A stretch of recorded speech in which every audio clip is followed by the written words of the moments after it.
Apreciado patrono, ahora en servicios electrónicos puede hacer pagos con su tarjeta del Banco de América Central BAC. Para más información, comuníquese al Departamento de Tesorería al 2412-1315. IGS.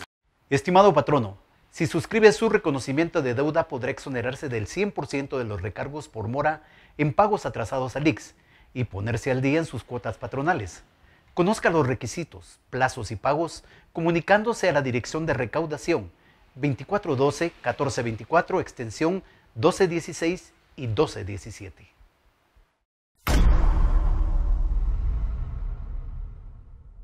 Hola, ¿qué tal? Nuevo acá en Acapela, con una de las entrevistas que tenía pendiente y que desde hace mucho rato quería hacer con una de las grandes leyendas y figuras de la radio en Guatemala. Un gran amigo al que admiro, respeto y de veras le tengo un reconocimiento grande y un cariño excepcional. Otilio Soberanes, gracias por haber aceptado la entrevista. No sabes lo que te agradezco poder estar acá con vos. Mi estimado Pepín, muchísimas gracias. El agradecido soy yo por la invitación a tu espacio en las redes sociales con el programa Acapela. Si es Acapela, vamos a hablar a calzón quitado. Sí, así, Acapela. Perfecto. De verdad, muchas gracias por invitarme, Pepín, y sobre todo por esa presentación. Me agrada muchísimo. Sabes que siempre te lo he expresado, te tengo un cariño inmenso y la admiración de toda la vida, porque sos uno de los referentes de la radio en Guatemala. Y primero en la radio, luego en la televisión, con aquella seriedad y con aquella postura que mantenías, que fue algo que transformó también la televisión, que de ello vamos a hablar. Pero empecemos, ¿en dónde nace y crece Otto Soberanis? Yo nazco en una ribera de la Arauca Vibrador. Sí. No, nací en el barrio de Gerona, aquí en la zona 1, al final de la zona 1. Ahí dejé el ombligo y bueno, la verdad es que en aquel entonces mis padres pasaban por una situación económica bastante difícil e íbamos y se hacía la broma en la familia que parecíamos judíos errantes porque no teníamos ninguna propiedad, entonces alquilábamos apartamentos y íbamos recorriendo diferentes zonas y barrios de la capital. ¿Eran nómadas? Sí, viví por el Cerrito, viví por el Gaito, viví en diferentes sectores de la capital.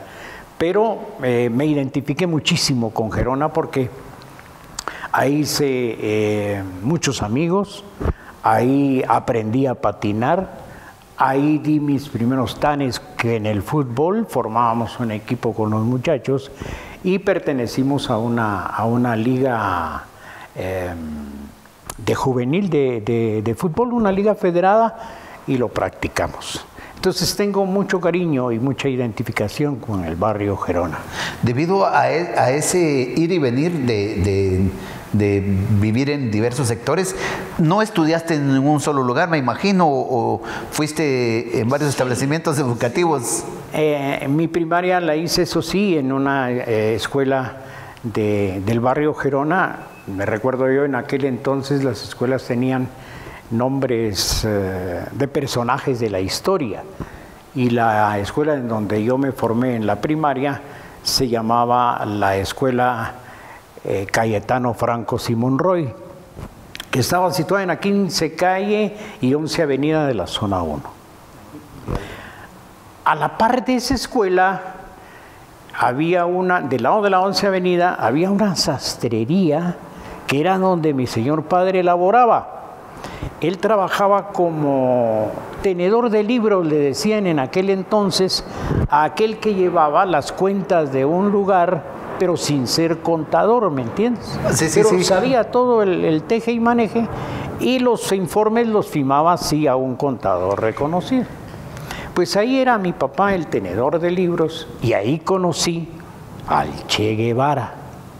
Ah, mira. Porque en aquel entonces uno de los diputados que andaban carroceando al Che Guevara, que era el gobierno de Jacobo Arbenz Guzmán, se vestía ahí en esa sastrería, ahí le elaboraban sus trajes, y en una ocasión se presentó, él se fue a tomar medidas, pero iba acompañado de un hombrón, era como de casi 2 metros de estatura, blanco, fornido, y todos le decían el Che, Che, Che. En aquel entonces, casi, si no hubiera sido por su porte, pues pasa desapercibido a mi persona. Pero cuando ya triunfó la revolución en Cuba, mi papá me dice, ¿te acordás de aquel que estaba una vez en la sastrería, que vos estabas ahí? Este es el Che Guevara. Entonces ahí vine a caer yo, que yo conocía al Che Guevara y yo presumía con eso. Pero sí fue cierto, lo conociste, lo viste en persona. Porque según la historia, que cuando estuvo en Guatemala, se mantenía viviendo por la Octava Avenida, en uno de los hotelitos no recuerdo, la memoria no me da para tanto, pero lo leí hace mucho tiempo, pero estuvo. Y uno de los personajes que vos lees, estudiaste ahí, y luego los básicos, ¿dónde los estudiaste? Los básicos los estudié en el Instituto Central para Varones. Aquí en la Novena Avenida. El glorioso Instituto Nacional Central para Varones. Cuando era uno de los mejores institutos, la educación era... Porque después se volvió una porquería. Excelente. Yo viví ahí en la época de Miguel Idígoras Fuentes, cuando se iniciaron los movimientos estudiantiles, que solíamos salir a manifestar a las calles. El instituto siempre fue un paraíso para el que no quería estudiar. Y esto lo tengo muy presente, que el director, cuando yo me inicié, en su discurso de bienvenida nos dijo: jóvenes, ustedes dejaron ya atrás la cascarita de la primaria, aquí se convierten en estudiantes que van a salir adelante por su propia responsabilidad. Aquí el que no quiere estudiar tiene las puertas abiertas, no les vamos a obligar a entrar. Eso sí, en los exámenes es en donde se va. Y ahí me di cuenta, si yo no quería estudiar no entraba y nadie me decía nada, pues sí era el paraíso para el que no quería estudiar. Pero era el mejor instituto para sacar a los mejores bachilleres en Guatemala. Sí, el otro era la normal, de maestros, formación. De maestros. Sí. Y el Akeche, que era... también maestros. También para maestros, y sí, también para maestros. También para maestros, pero el Central tenía en ese momento la reputación de ser uno de los institutos públicos que se recibía mejor formación a nivel básico y ya de bachillerato. Así es. Otto, ¿fuiste a la universidad después? No. Inclusive no me gradué con los muchachos en el Central. Yo me gradué posteriormente porque me tocó vivir una época de protestas estudiantiles, de interrupciones de los ciclos escolares, de 2-3 meses en los que no se recibían clases porque había huelga y una serie de situaciones que impidieron que yo llevara un seguimiento en mis estudios. Entonces me gradué posteriormente al tiempo en el que se graduó mi promoción. Decís que jugabas fútbol, es decir, eras bueno. Por lo menos no era defensa de la banca, te puedo decir. Sí, es que lo que pasa es que uno generalmente tiene la idea de los personajes que se dedican al arte, a la radio, al cine, al teatro y todo, uno no los relaciona con el deporte. Exacto. Entonces me llama la atención porque vos decís que... Tengo algunas anécdotas en mi época de futbolista. Había una liga que no era la infantil ni era la juvenil, se le llamaba liga intermedia porque ahí cabíamos los que nos pasábamos de la edad para la infantil, pero no teníamos todavía la edad para la juvenil. Entonces se creó esa liga intermedia y ahí formamos un equipo. Me recuerdo que el presidente de esa liga era don Hernán Hidalgo, un extraordinario buscador de talentos en el campo de Marte. que posteriormente casó a una de sus hijas con Walter Manía Villatoro, que fue también técnico, entrenador municipal. Sí. Pues don Walter Manía Villatoro también formó un equipo que se llamó Hércules. Sí, también reconocí. Y yo tuve la oportunidad de jugar con el Hércules en el Estadio Nacional Mateo Flores, se llamaba en aquel entonces, un preliminar de un partido de Municipal. Y es impresionante jugar con ese estadio, o era impresionante jugar con ese estadio repleto de aficionados. Sí. No como ahora. No. Pues, no era, y fíjate que luego jugué con un equipo de la universidad, ya en la Liga Juvenil, lo patrocinaba la universidad, y ahí me entrenó Armando Mazariegos, un gran jugador que fue de Municipal y de la universidad. Y Romeo Díaz, que después se hacía llamar La Grulla Díaz, un sequito que jugó para un equipo que se llamaba Chichicaste, que era el equipo favorito de don Ernesto Ponce Saravia. Romeo Díaz nos ponía como ejercicio darle 20 vueltas al campo de la U, con la pelota dominada, caminando. Y 20 vueltas. 20 vueltas, no, nadie lo puede hacer. Y él hacía 30. Era un jugadorazo. Sequito, recuerdo yo, pero tenía una habilidad con la pelota. Pues ahí estuve haciendo amistades con diferentes equipos de fútbol. Pero sí, obviamente tenías, para haber estado en esos equipos, y en ese momento tenías condiciones para el fútbol, pero nunca fue como decir tu papá, quiero jugar fútbol en un equipo de la mayor. No, yo jugaba en posición de defensa central. El concepto futbolístico de antes era totalmente diferente a lo que es ahora. Sí. Antes se jugaba con 3 defensas, 2 volantes, y el resto delanteros. Sí, todos querían entrar.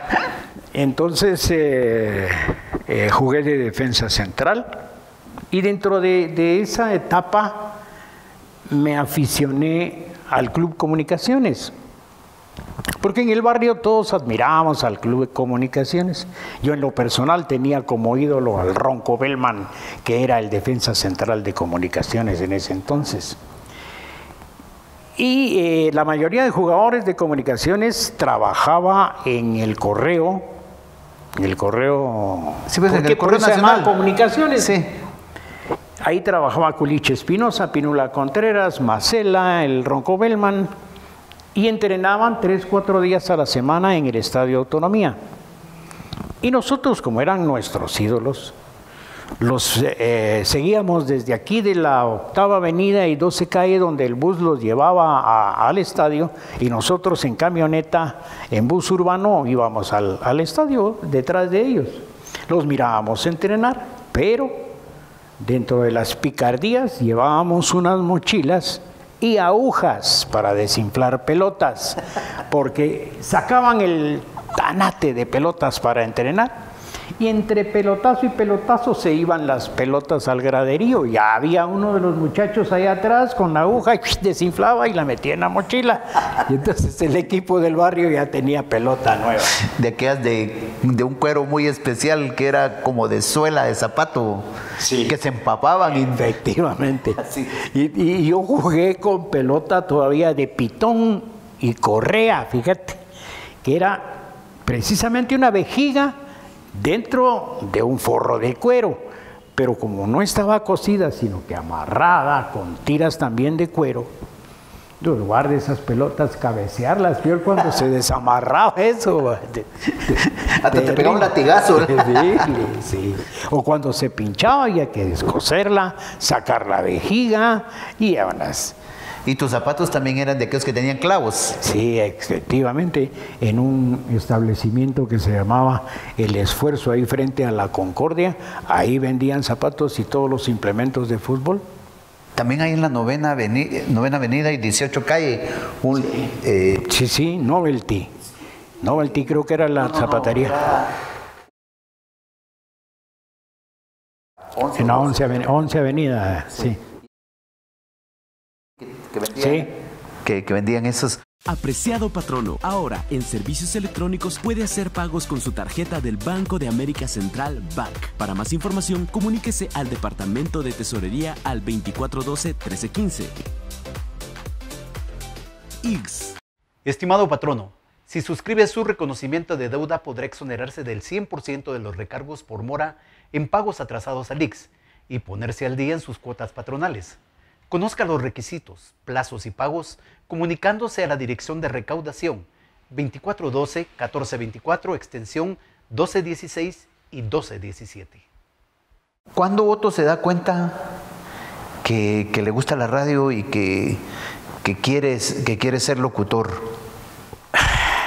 Creo que fue mucha influencia de mi padre.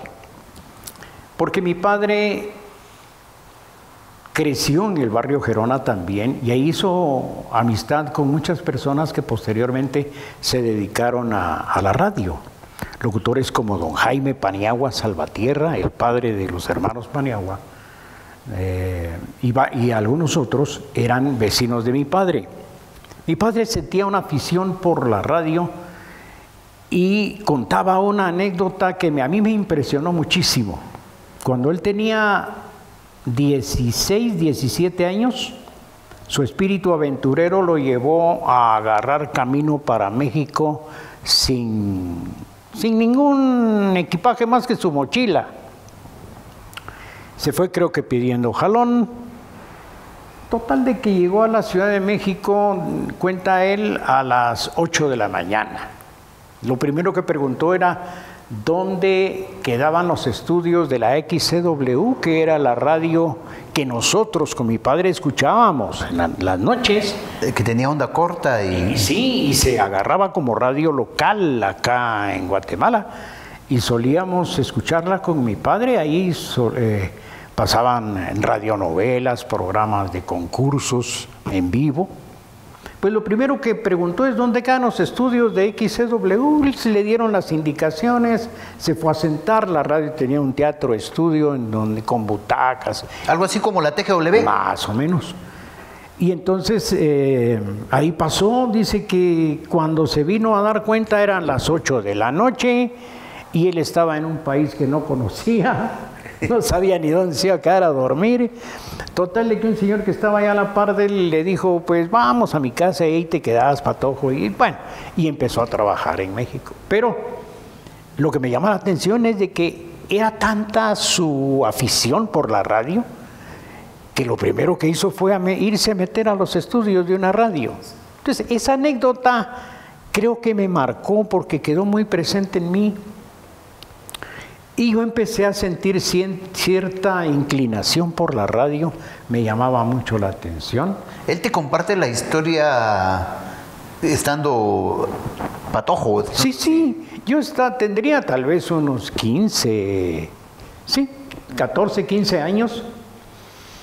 Y como tenía varios amigos dueños de radio, conocía a don Jorge Andrino. Él era de la Radio Progreso, de José Torón Barrios, a don José Flamenco y Cotero, dueño de La Voz de las Américas. Entonces les dijo, miren, yo tengo un hijo que les gusta la radio, ¿por qué no me hacen la campaña? Sí, tráiganme el patujo, pero jamás me dejaron entrar a una cabina. Me ponían con el operador o me mandaban a hacer mandados, ¿verdad? Sí. Estaba de ejecutivo, ve por esto, ve por aquello, ve por lo otro. Sí. Bueno, en La Voz de las Américas me mandaron con el grabador, me acuerdo que le decían Juanito el Duende, y el grabador... Su trabajo era chequear, antes venían las radionovelas en cintas de carrete. Sí. Entonces su trabajo era chequear las radionovelas porque traían un espacio en donde va el corte comercial y eso había que señalarlo para dejarlo ya en cabina. Pero La Voz de las Américas estaba enfrente de la Casa Central a las 4 de la tarde la salida de las patojas de la casa central, el atractivo. Entonces yo desde una ventana me ponía a ver la salida de las patojas. Y me dijo una vez Juanito, mire Patojo, usted chequees esta novela, mire, y le pone ahí un papelito donde venga el corte. Ahí le pone el papelito y queda señalado. Pero como yo me fui a ver las patojas, la salida, se me olvidó el corte. Eso fue sábado, la novela pasaba viernes, la novela pasaba sábado y pasó con una lagunota porque nadie se dio cuenta que había una... A la mañana, el lunes siguiente, el llamado de atención para Juanito, y en eso se dieron cuenta que el responsable había sido yo y ya no me dejaron llegar a La Voz de las Américas. Tenía un costo grande.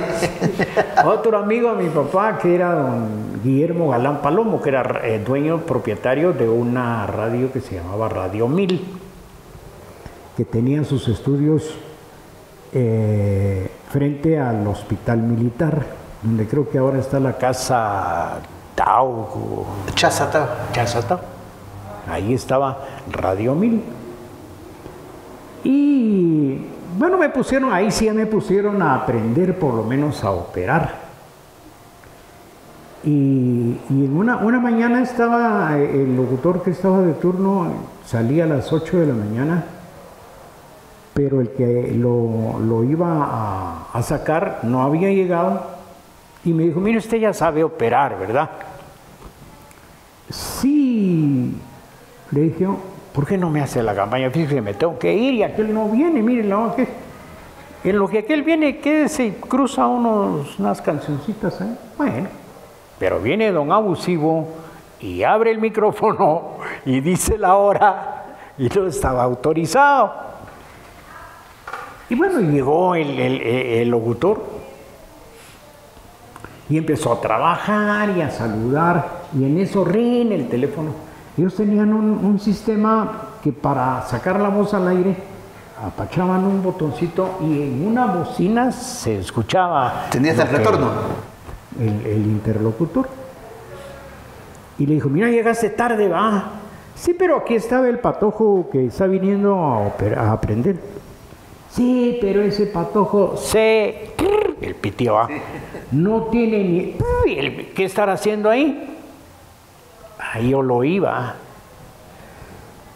Me fui todo desconsolado a mi casa y dije, no vuelvo a ir. Y ya van a decir que tampoco venga. Sí, pero en eso salió la 980, yo chequeando y la oí.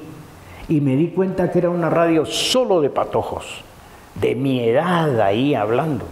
Iba a averiguar de quién era la radio porque de repente mi papá tenía conocidos. Y efectivamente la radio, me dijeron, es de don Jaime Paniagua. Papá, la radio es de don Jaime y don Jaime. Ah, venite, me dijo. Vamos a irle a hablar a Jaime. Ya la Panamericana tenía sus estudios donde actualmente está. En la zona verde. Sí, ya era fuera del perímetro urbano, porque antes la capital no era tan grande. Por eso es que le decían la zona verde de la ciudad capital. Sí, efectivamente. Nos fuimos con mi papá porque don Jaime tenía un programa de 7 de la mañana a 8. Entonces había que llegar en ese horario para agarrarlo. Y nos fuimos. Y efectivamente nos recibió y... Mire, me dijo, la radio la tiene Jaimito, mi hijo. Y mañana parto yo a México y él me va a ir a dejar al aeropuerto. ¿Por qué no se llegan al aeropuerto? Ahí los presento y ya se quedan. Perfecto. Al día siguiente nos fuimos al aeropuerto y efectivamente me presentó con Jaime, que era de mi edad. ¿Vos no los conocías a ellos entonces, a los hijos? No. Y les dijo, es hijo de un gran amigo mío, le dijo Jaimito. Va a llegar a la radio y quiero que lo traten como que fuera yo. ¿Para qué les dijo así? Porque según yo con eso ya llevaba yo la puerta abierta y era un gran pasaporte. Qué esperanzas, pues. Aquellos tenían la idea de que don Jaime toda la vida les mandaba vocerrones así, que ya estaban fuera de onda, fuera de moda, o no se adaptaban a la programación, al formato que ellos querían. Juvenil. Y entonces dijeron aquellos, este es otro enviado de mi papá, y me hicieron a un lado. Y no me dieron nada, man. Y así ¿pero qué querés? Me decía mi papá, te tenés que ganar el espacio. Y entonces ya fui constante y va a aprender. A mí me costó mucho. Pero no te pagaban nada, vos llegabas ahí de gratis. Nada. Te digo, de verdad, me costó muchísimo. Por eso ¿Tuviste que picar mucha piedra? Cuando yo ya tuve la oportunidad de tener alguna posición en el medio, y llegaban muchos patojos conmigo, porque yo tuve a mi cargo la metro. Llegaban muchos patojos y me decían que les diera la oportunidad. Yo los oía. Si les veía aptitud, si les veía madera, les daba la oportunidad. ¿Y me hubieran dado chance si llego? Probablemente. Fíjate que mi primera pregunta era, ¿por qué querés ser locutor? Las respuestas terribles. Porque ahí se consiguen patojas. Descartado. Porque yo sé de música, me gusta la música. Descartado. Porque ahí no hay que estudiar mucho para descartar. Porque me gusta, venite para acá. Es que el que tiene la vocación... Sí, le gusta. Le gusta. Y yo tuve el tino de haber encontrado varios que después hicieron carrera en este rollo de la radio. Otro solo quiero regresar. Es decir, estuviste picando piedra en la 980 o en la Panamericana, pero ¿cuándo ya formalmente y en qué momento Otto Soberanis sale al aire y le dicen, bueno, tenés turno y salís al aire? Porque después de picar mucha piedra... Ahí mismo en la 980 me dieron un espacio para que yo trabajara un domingo cada 15 días. Un domingo sí, un domingo no. Yo esperaba con ansias mi domingo. Y cuando me tocaba mi domingo, disponía. Willy Maldonado, que ahora es un gran comunicador en El Salvador. Roberto Rodas, ya fallecido.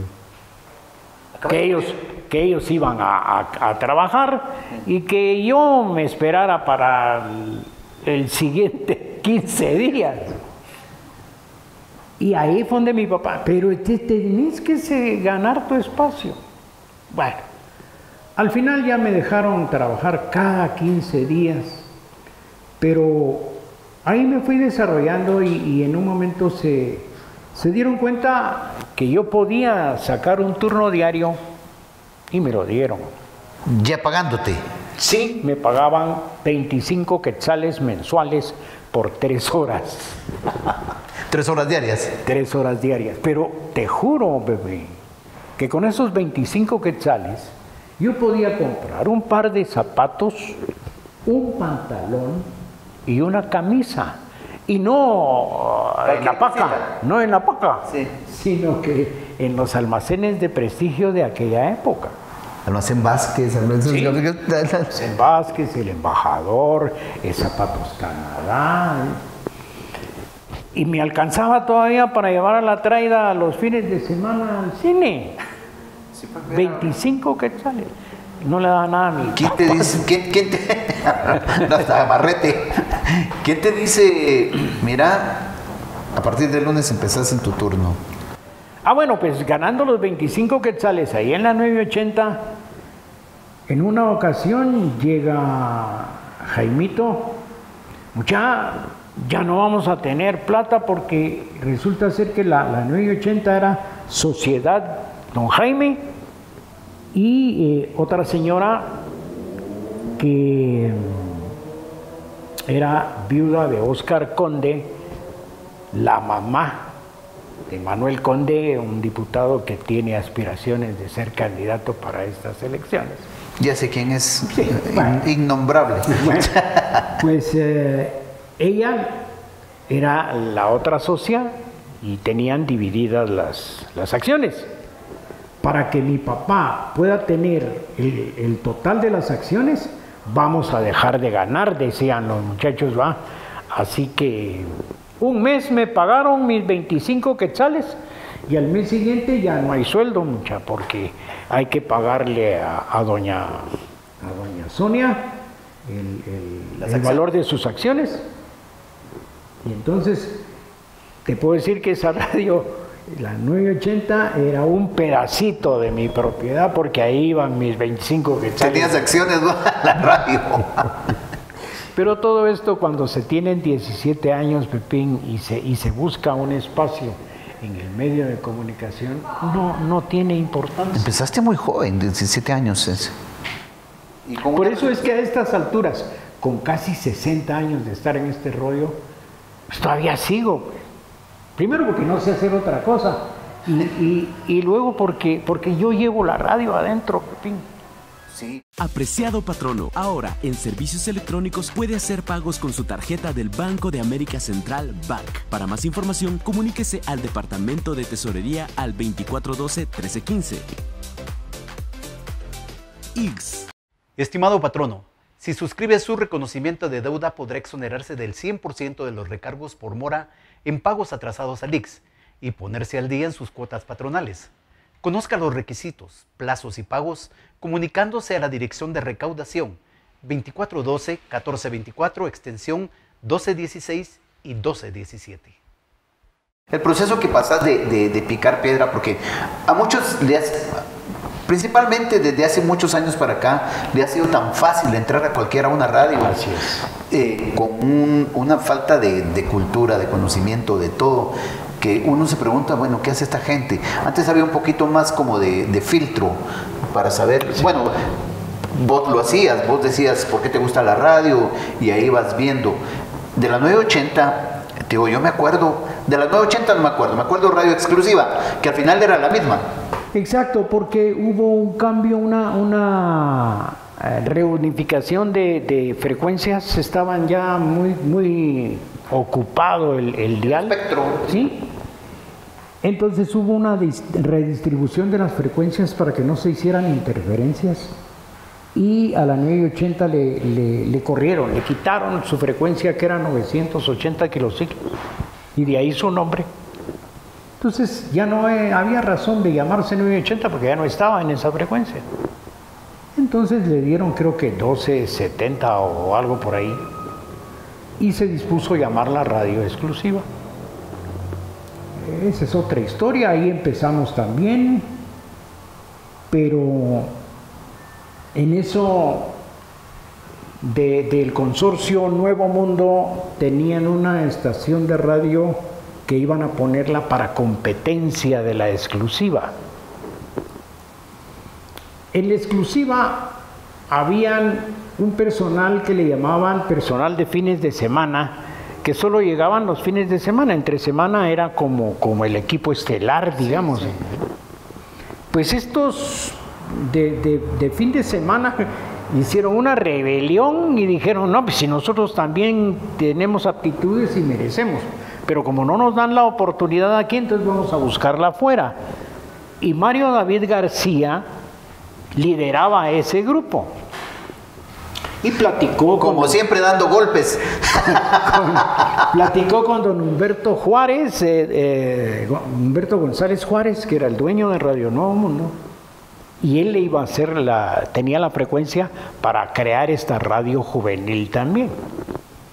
Y se la dio a Mario David García, pero dijo don Humberto, yo quiero oír a los patojos si de veras tienen aptitudes para trabajar. Entonces Mario David me dijo, no, ¿por qué no tenés conmigo? Sos el primero que pasas, porque así el viejo se convence, hombre. O sea que vos eras la carta de presentación. Sí, yo hice la prueba. Perfecto. Entonces sí. Y les dieron la radio. Entonces yo iba a ganar 50 quetzales allá con aquel. El doble de lo que tenías. Pero yo tenía, no sé, una identificación con los Paniagua y llegué con Jaime. Mira, Jaime, esto y esto sucede. Allá voy a ganar 5, pero si vos me pagas lo mismo, yo me quedo con vos. Sí, me dijo, muchas gracias, vos ahora mi mamá es la que se va a hacer cargo de las finanzas Y entonces ya me empezaron a pagar 50 quetzales y me dieron el turno de mediodía. ¿No te fuiste entonces con ellos? No me fui. ¿Con la rebelión? No me fui con Radio Sensación, era la que se formó. Estando ya en la 980 con 50 quetzales de sueldo y trabajando diario, vino una oportunidad para entrar a formar parte de Radio 560, que era una radio que pertenecía a Canal 3, Radio Televisión Guatemala S.A. Era la primera radio de las que estaban. La radio insignia, porque ahí se ganaban 150 quetzales. Era un platal. Pero, un platal. Pero con la condición de exclusividad. No podías ir a trabajar a otra radio, sí. No. Y ahí me dieron un turno. Ya con 150 quetzales, don Superman dispone casarse, ¿va? Porque ya tenía visto. Imagínate. Y entonces ya hice mi vida, digamos que profesional en el mundo de la radio.